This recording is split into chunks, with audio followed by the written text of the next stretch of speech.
All right, here's the updated lightsaber. So it's a new blade, slides in perfectly, tightens perfectly.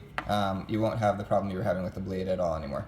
I have replaced this screw, which used to be the only thing holding these two parts, replaced it with a bigger, stronger screw, and I added a second screw up here that's into the same metal blade holder piece.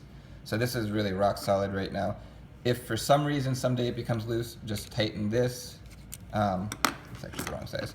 Tighten this one and this one. But this is way more solid than it was before.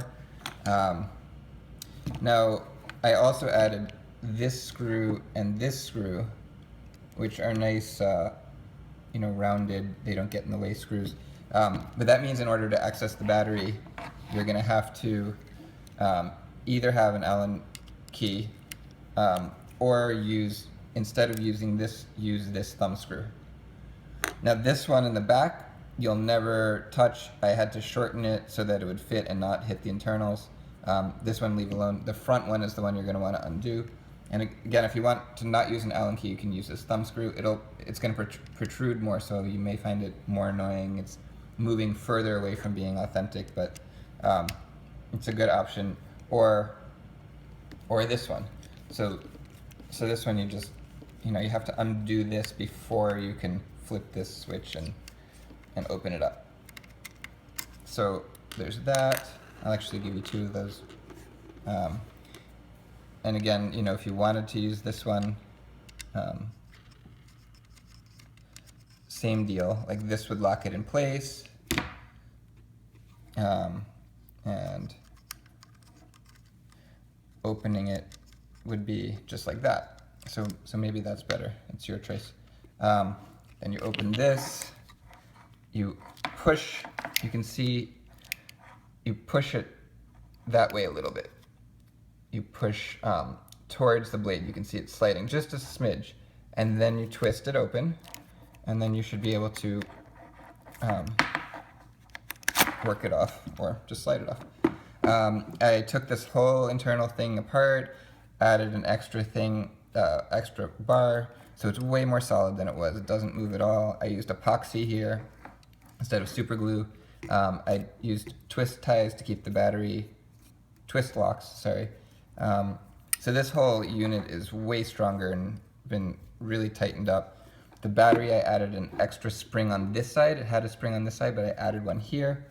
So now you've got springs on both sides, so the battery will never disconnect. That's why it was shutting off. It was, in impact, it would bounce back a little on that spring and disconnect for a second, which would shut it off. So you've got spring here and spring here. I'm a Jedi, like my father. And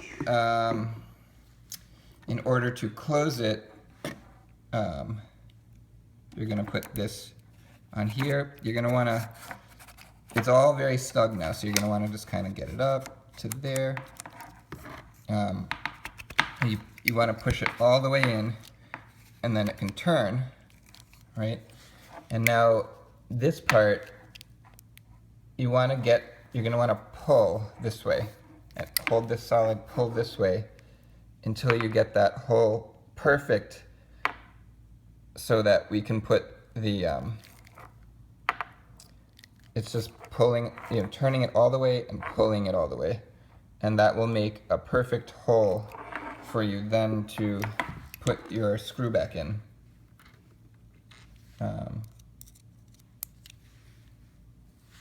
So you can, let's see, just look at it. You can lock this down once it's perfect.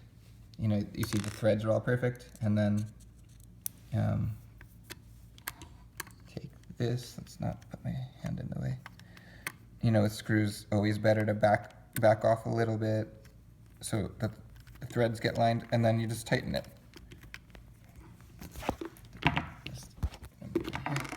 Tighten it all the way up. And now the saber is rock solid. It's not gonna get loose or anything.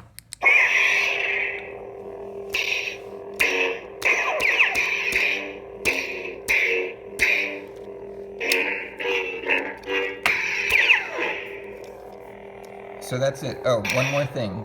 With the battery, when you gave me the battery, it was really depleted. You should probably charge the battery every month, no matter what.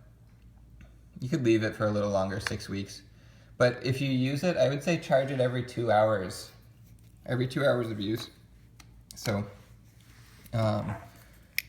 it's not particularly good for the batteries to get so discharged. So, and as you'll notice with it, the blade will become, when the battery is low, the blade will become more green. So it'll start to get more and more green, like toothpaste from the 1980s as the battery discharges. Okay, that's it.